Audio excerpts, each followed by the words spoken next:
നൽകി സ്ത്രീ ജന്മം കരയാൻ മാത്രമാ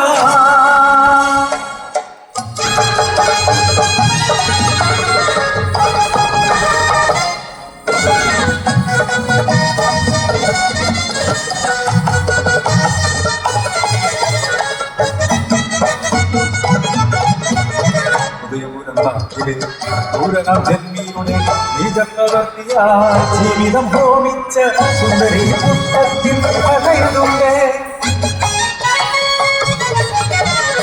മാനചന്ദ്രനും ഉച്ചപോലെ മാലിക വീട്ടിൽ പിറന്ന പെണ്ണ് മകന്റെ ഭാഗ്യമണഞ്ഞ നേരം ഉദയപുരത്തിലെ റാണിയായി വാസനമൊന്നും കടന്നുപോയി ഓമനപുത്രിക്ക് ജന്മനേകി.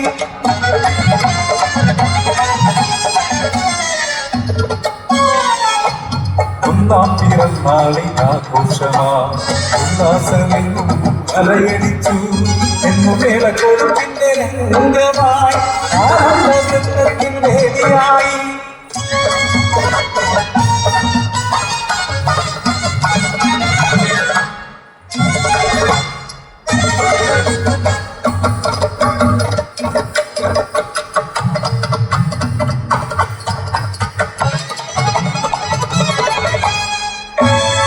എല്ലാം നിലച്ചു എല്ലാം പകർന്നു ദുർവിധി അവളെ വളർത്തിയല്ലോ.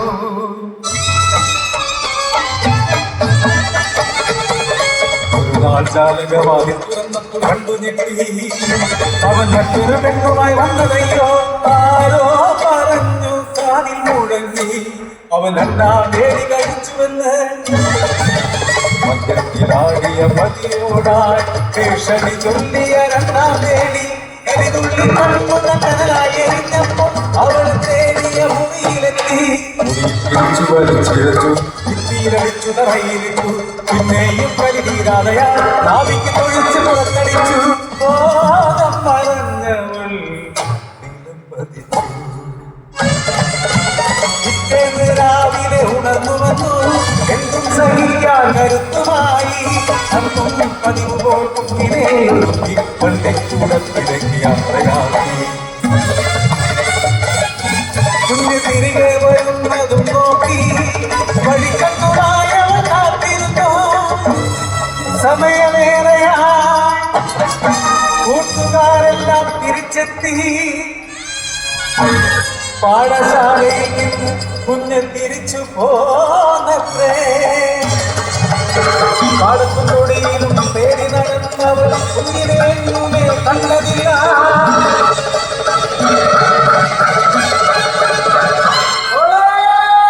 ആരോ പറഞ്ഞറിഞ്ഞു ഭഗവതിക്കാവിന്റെ തെക്കേ ചെരുവിലെ വെള്ളക്കെട്ടിനരികെ ഒരു പുസ്തക സഞ്ചിയും കുടയും കണ്ടുവെന്ന്.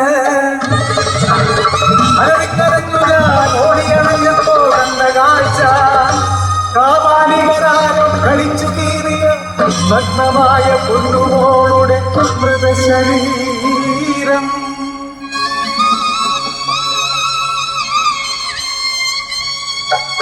ആ കാഴ്ച കാണാനാവാതെ ആ വെള്ളക്കെട്ടിലെ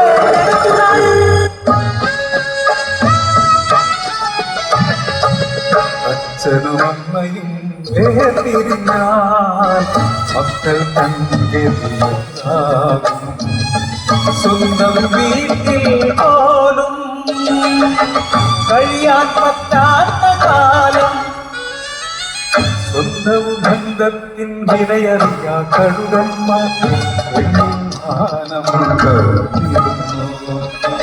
പെണ്ണിനു ചുറ്റും താങ്ങായി തണലായി കൂടെയുണ്ടാവേണം അമ്മയെന്നും.